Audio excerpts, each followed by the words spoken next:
Hi, my name is Coach Bran, and welcome to episode 8 of Coach Bran's podcast. On this podcast, we talk about the boy child, about young men and their aspirations, about grown-up men and the issues that affect them. So if you're a man, if you're a boy, if you're a young man, please don't just watch this video. Like it, comment, and share it, and don't forget to subscribe. This series on men is predicated on family values. Therefore, women are equally welcome to subscribe to this channel, to watch the videos, and to like and share. And please, especially this particular video today, please do share it to your brothers, your uncles, your nephews, your cousins, and so on and so forth. In this video, we are going to talk about raising the man to understand the power of family. Raising the man to understand the power of family. Let's start by defining what is family. What is family? Family is the basic unit of society. Family is the foundation of society. It is the fundamental social institution. Family is the DNA of a people. You see, family is the institution that is headed by a man. This is important to understand because unless a man has his identity right, he cannot have his purpose and his function right. As we raise men to be heads of families, they need to know what defines them and the functions that we are preparing them for. There's a symbiotic relationship between family and man. To build a strong family, you first must build a strong man. And the opposite is true. To destroy a family, you must first destroy the man. You see, the whole campaign to ensure that the boy child is at a disadvantage in the education system, in the social system, and even in the employment sector is meant to emasculate the male so that it is easy to destroy the family. There's a formula for destroying a family. All you have to do is go into the family, destroy the man, and the rest of the family will be destroyed. This is done by ensuring that the boys and the men are less educated. Boys and men are driven into crime and thrown into jail, hooked on alcohol and drugs, and given jobs that keep them away from families. It is done by putting men under so much pressure, emotionally, financially, and socially, such that they die from things like suicide and stress and depression and so on and so forth. By systemically disadvantaging the boy child in the name of empowering the girl child, we end up with a society without real men. And in a society where there are no real men, you will not find real families. There will be no foundation. You will have a society without values, a society eventually without hope. It is true, therefore, that the power of families lies in real men. The power of family lies in strong men. So let's look at 3 things that make families strong. The first thing that makes for strong families is a well-mentored man. A well-mentored man. Most families are in disarray because the head of the family is not clear what his identity is, what his purpose is, what his function is. He doesn't know. So let's look at those 3 things. So a well-mentored man has clarity of identity. He has clarity of identity. A man should be clear about who he is. You're a man. You are the head of the family. You are a father. You're not a cousin to a kid, so you should stop behaving like one. You are a man of values, a father, the head of that family. Now, I'm not saying that you go around announcing yourself to others about who you are. A man who knows who he is lives out his life in silence, and his life speaks for him. If you truly know who you are, you won't have to tell your wife that you are the man of the house. I'm the man of the house. You won't have to tell the children that I'm your father. They will know it by the way you conduct yourself. If you must tell your wife that you're the man, perhaps you are not even sure. So maybe stop for a moment and deal with your identity. If you know who you are, others will too. Notwithstanding the world has tried to make men doubt if there is even any value in the identity of being a real man. The world has worked so hard to emasculate the male, such that men don't know if there's any value in standing up as a man. If you want to watch the video in which we talked about raising real men, I will leave a link here in the description below. A well-mentored man has clarity of purpose. A well-mentored man has clarity of purpose. A man must be brought to a place where he fully understands what his purpose as a man is. I had this exchange with my philosophy lecturer in my first semester at Cavendish University, and he made an interesting point when he said that when the colonialists came to Africa, one of the things they did was distort Africa's history, and they made it very difficult for Africans to pass on the information to their descendants. And he said Africa has no sages. This should worry us. Today, African elders have very little information about the origins of the people of Africa. We tend to rely on history written by white people, which at best is distorted. The purpose of a man is to know his heritage and to pass it on. To know the values of his people and then pass them on to his family. It is the purpose of a father to pass on the values, information, lessons, and even wealth to his children and his children's children. You cannot be the kind of father that leaves his children to grow up on their own, following trends from reality TV shows, whilst you impart literally no values upon them. If a child carries your blood, they must carry your values, your lessons. They must carry your cultural identity. A well-mentored man has clarity of function. A well-mentored man has clarity of function. The first function of a man is to listen.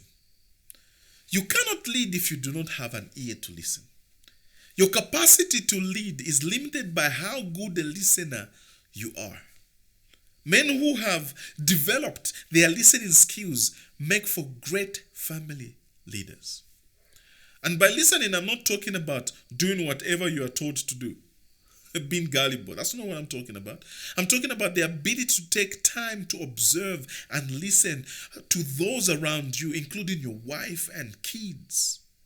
To learn, to be mentored by more experienced men and sages, to be shaped, to be guided. It is your function as a man to listen. Listen. The second function is to see. You see, the head has ears, eyes, and a mouth. The second function is to see. I've always been amazed at how much I observe and see more than anyone else in my home. I pay attention to details, to the health of the kids, to the security of the home, but also to opportunities and changes in season. A man must develop a sense of awareness. Nothing should be happening in your home only to surprise you. Papa. Pay attention to nonverbal cues. Pay attention to your domain. Be aware. The third function of the man is to speak. In one of my previous podcasts on Anchor, I will leave a link in the description below. I talked about the importance of speaking as a father, as a head of a family. The importance of speaking. And I talked about the danger that silent fathers pose to their families. A man must speak. A man must speak. A man must speak to give direction to his family as often as possible. A man must speak to correct his family where necessary. A man must speak to release blessings on his family as often as possible. A man must speak to give an encouraging word and to strengthen members of the family as often as possible. So you see, speaking is a critical function of the head of the house as long as he uses it properly. The head of the family has ears to listen, eyes to see, and a mouth to speak. To speak direction, correction, and blessing on his family. The fourth function of the head of the family is to provide. To provide. No man should sleep in peace when his family has not eaten.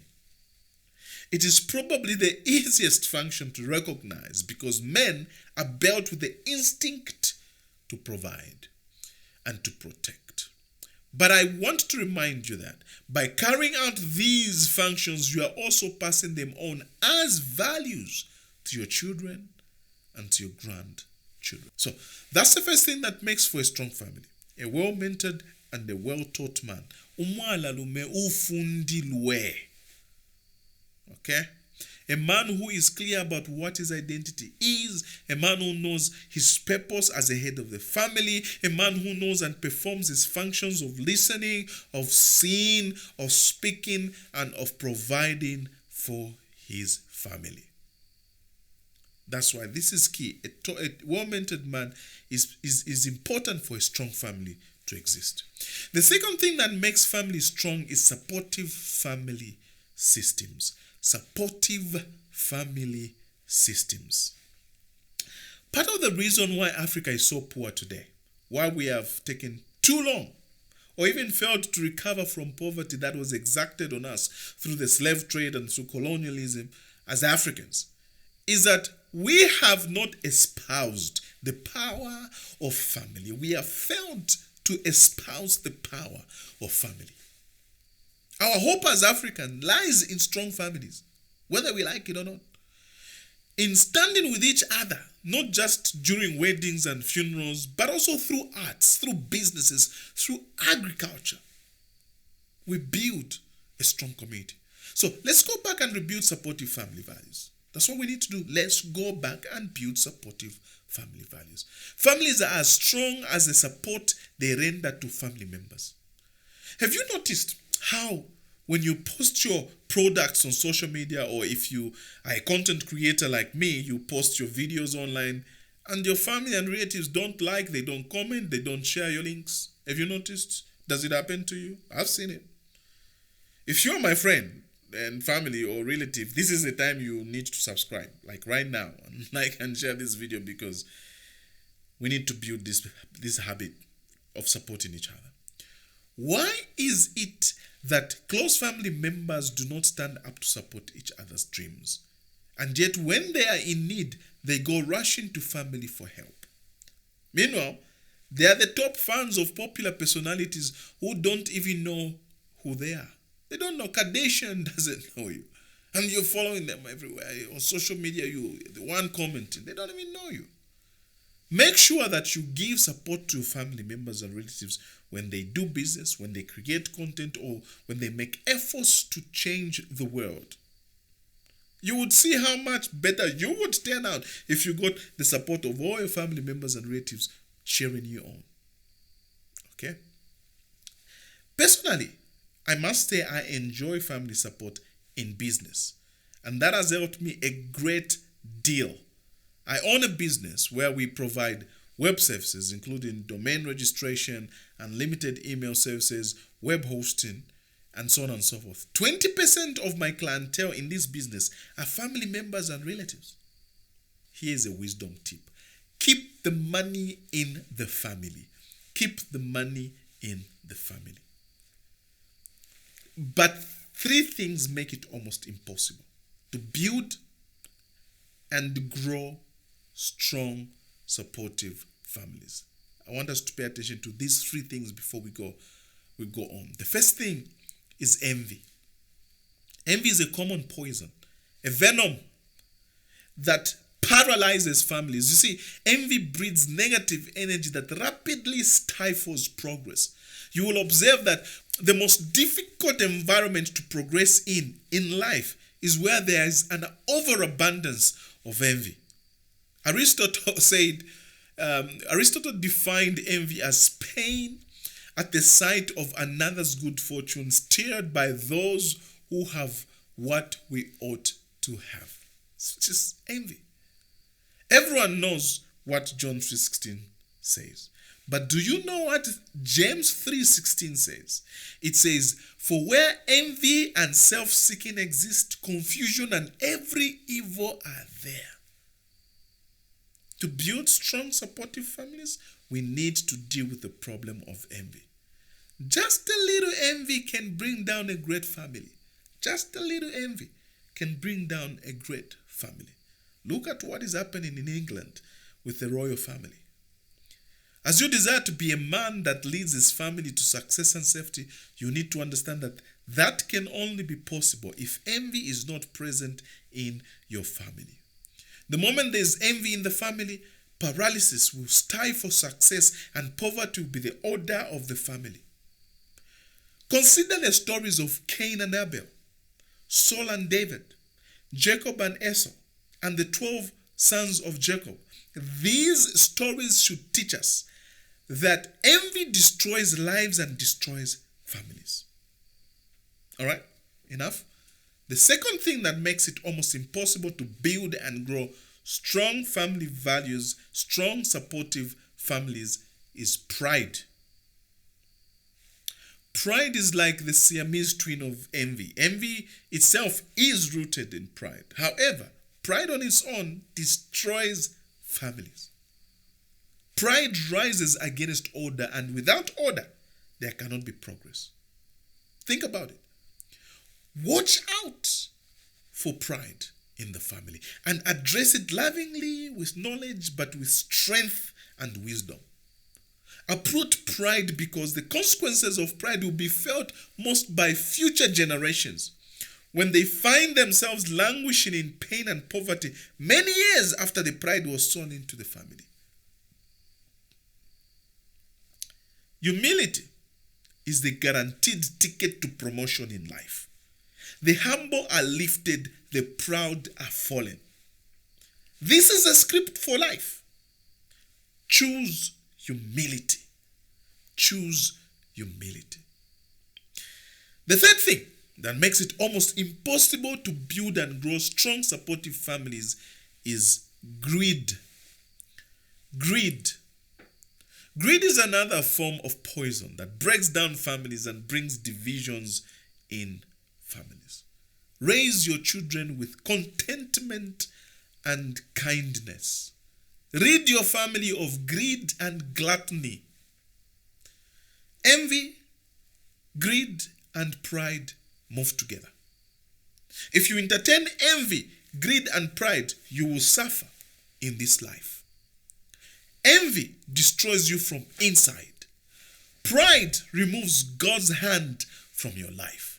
And greed destroys relationships. You see, a lot of people do not realize that the reason why their families are wallowing in poverty is simply that they have entertained envy, greed, and pride in the family. Deal with envy, greed, and pride. Guard your family against these poisons. Make sure that your children grow up with humility, especially amongst themselves as members of the family. Passionate issue for me to speak about. Well, the third thing that makes families strong is having clear family goals. Clear family goals.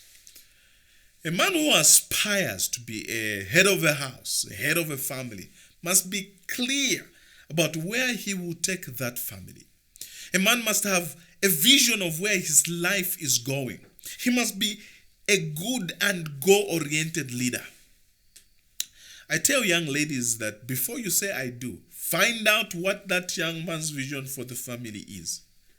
Not if you're Mungulu. Find out what's your vision for the family. You want us to make a family? What's the vision for the family? Where do you want this family to go? Let the young man explain and show you what that vision is. One of the most important goals you can set for your family has to do with inheritance.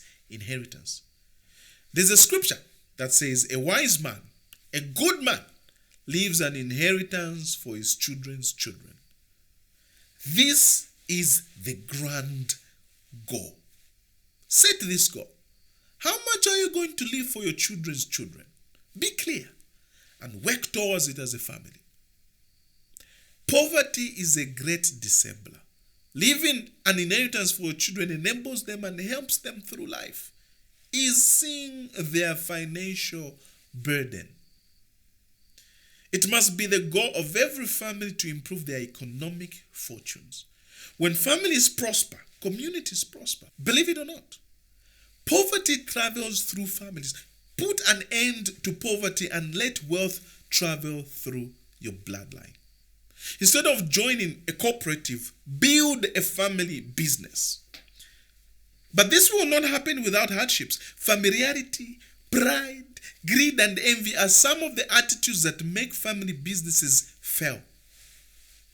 But if you can build the right values in your family and make sure you are not infected by familiarity and by pride and by greed and by envy, you can turn your family's small business into a great source of intergenerational wealth.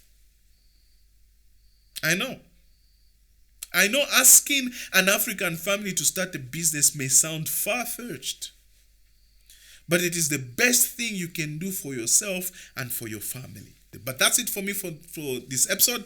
What have you learned from this episode? If you're a young man planning to marry and you need to prepare adequately for that, get in touch. All right? So we help you shape your expectations.